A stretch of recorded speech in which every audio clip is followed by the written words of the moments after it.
Hi friends, Peter here. Question for you.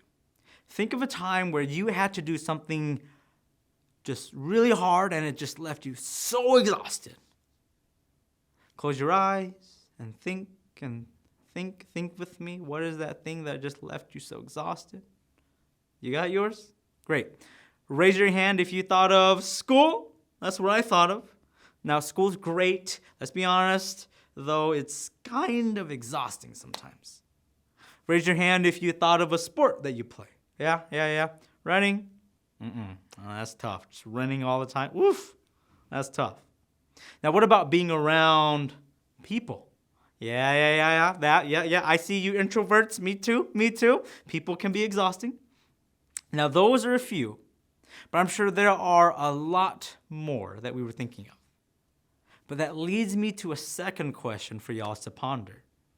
What do you do to recharge when you're tired? For me, sometimes I play games. Sometimes I read a book. Sometimes I catch up on my shows. Sometimes I hang out with my friends. And best of all, sometimes I just take a nap, right?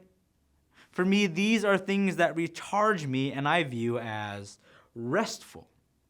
And that leads me to what we're talking about today. Rest. Last week, we started a new series about spiritual practices. We said that spiritual practices are things we do regularly in order to connect with God and be more like Jesus. Would you ever think that rest is a spiritual practice? I know, that's weird, right? When we think of spiritual practice, our minds quickly go to prayer, like how we talked about last week, or maybe reading the Bible, and we're going to look at that in a few weeks. But there are many things practiced by millions of people over thousands of years, which can help us deepen our friendship with Jesus. Rest is definitely one of those. We see this in a story from the Old Testament.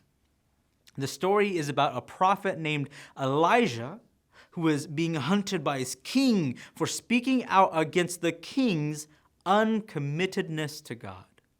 As a prophet who speaks God's thoughts to the people, it's Elijah's job to say these kinds of things, but fearful for his life, he's also on the run. Let's pick up here and read how Elijah is feeling. Elijah was afraid and ran for his life. After a few days of running, he came to a broom bush, sat down under it, and prayed that he might die. "I've had enough, Lord," he said. "Take my life. I am no better than my ancestors."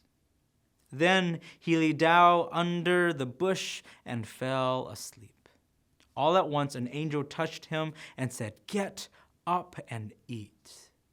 He looked around, and there by his head was some bread baked over hot coals and a jar of water. He ate and drank and then lay down again. The angel of the Lord came back a second time and touched him and said, "Get up and eat, for the journey is too much for you." So he got up and ate and drank. Strengthened by that food, he traveled 40 days and 40 nights until he reached Horeb, the mountain of God. There he went into a cave and spent the night. Elijah was just so exhausted and he simply couldn't take it anymore. Have you all ever felt like that? You're just so tired, more than just physically, but mentally, emotionally, and even spiritually. You're so exhausted that you just feel like you're at your wit's end. I totally have, and more often than I can count too. But interesting enough, what does Elijah do? He sleeps, going to bed kind of grumpy. He's awoken and eats the food provided to him. He sleeps again, and he gets up, and then he eats again. Now, maybe one thing to take from this is that when we're exhausted and weary from the hecticness of life, perhaps all we need is a good nap and some snacks, Pop-Tarts especially. No, really. Okay. To spiritually practice rest, it requires us to take care of our physical bodies. That includes our literal bodies as much as our mental and emotional health, because they are all tied together. So physical rest is important for the body, and to have good mental health, you have to do things that are fun for you. Resting in Jesus doesn't have to be just the spiritual things like reading your Bible and praying and all this stuff. No. Resting in Jesus, in one way, can be understood as relaxing in Jesus. It can be tons of things like playing games, hanging out with friends, eating from the new bakery in town, going on a nature hike, even going rock climbing for some of y'all's. We can rest in Jesus by doing the things that relax us and are fun.